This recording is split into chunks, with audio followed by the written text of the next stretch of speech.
stand at the edge of the Hudson River today, and it's hard to imagine just what it looked like 4 centuries ago. No bridges or skyline, just open water and wild shoreline. In 1624, Dutch settlers landed on this coast and called it New Amsterdam. 40 years later, the English seized control and renamed it New York. By the late 1700s, the young city had become a hub of trade and politics, and in 1783, American troops led by George Washington drove the last of the British soldiers out. From there, the metropolis began to grow at a staggering pace. Today, New York City is the financial, cultural, and symbolic capital of America. The capital of the United States was in New York City, something that most people don't know.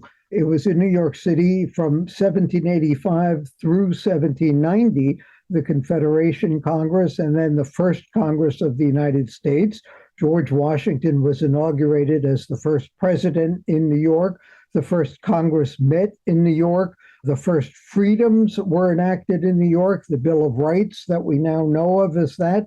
And people just forget that our history has sort of been hijacked by places like Philadelphia, like Boston, certainly like Washington, D.C. That's Sam Roberts, a longtime journalist for the New York Times and the author of the book The New Yorkers, 31 Remarkable People, 400 Years, and the Untold Biography of the World's Greatest City. Roberts says that many Americans, even New Yorkers themselves, don't really know the full extent of the city's interesting history. Once figured out with a couple of demographers that as many as 1 billion people have lived in New York from the very beginning. Unfortunately, we don't have a good record of the Lenape people, who were the first people who lived in New York for thousands of years before the Europeans came. But when you look at the history of the city, it is a history built by people. The grid system, the system of streets, that rectangular grid that defined development in New York, the buildings, the Empire State Building that will always be the most iconic building in New York. Again, the Statue of Liberty, which all over the world became this welcoming symbol for immigrants who defined New York. Today, the city is home to more than 8 million residents, and almost 40% were born outside the U.S., according to the New York City Department of Planning. For so many, New York has long represented opportunity, progress, and the idea that if you work hard enough, you can achieve your dreams.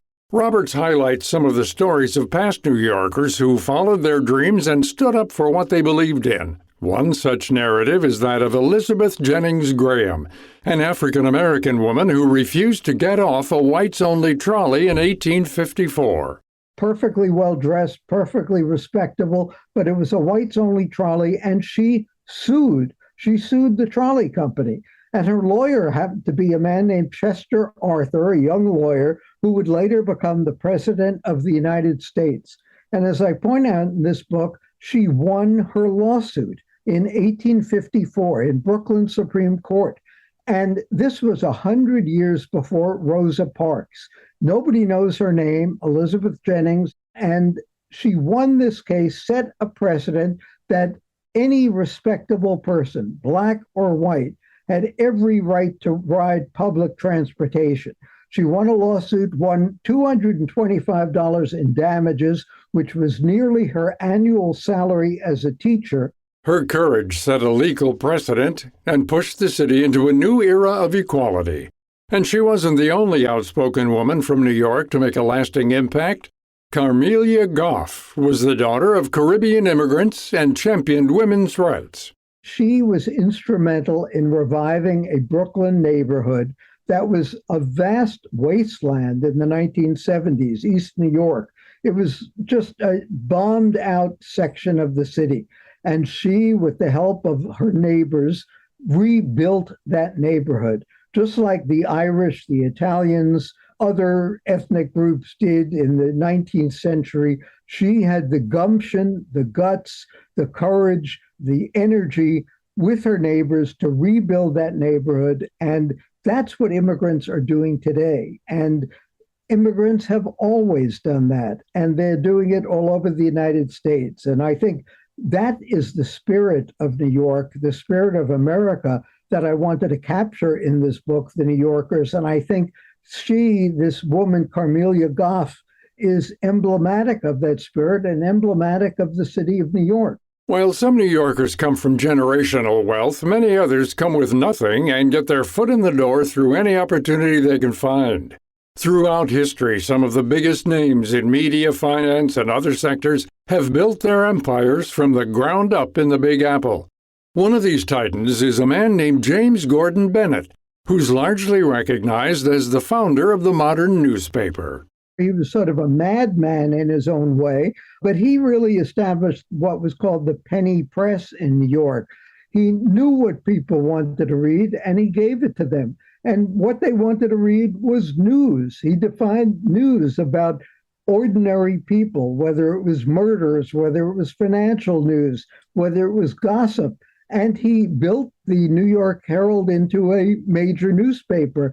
In every facet of work and play, Roberts says New Yorkers of the past and present are strong, steadfast, and proud people who symbolize the resilience of the city. Whether it was the Great Fire during the Revolution, during the brutal British occupation, whether it was through 9/11, whether it was the Superstorm Sandy, whether it was the flu epidemic of 1919, the recent pandemic, we have had the resilience to keep coming back. When you see all the places in America and all over the world that have risen and fallen, to think that New York, since 1790, has been the largest city in the country, remains the largest. It's had its ups and downs, of course, but there's a reason for that. It has attracted these people, it has welcomed these people, and it has been a remarkable place. Not perfect by any means, not great, but it has risen to the occasion whenever it has had to.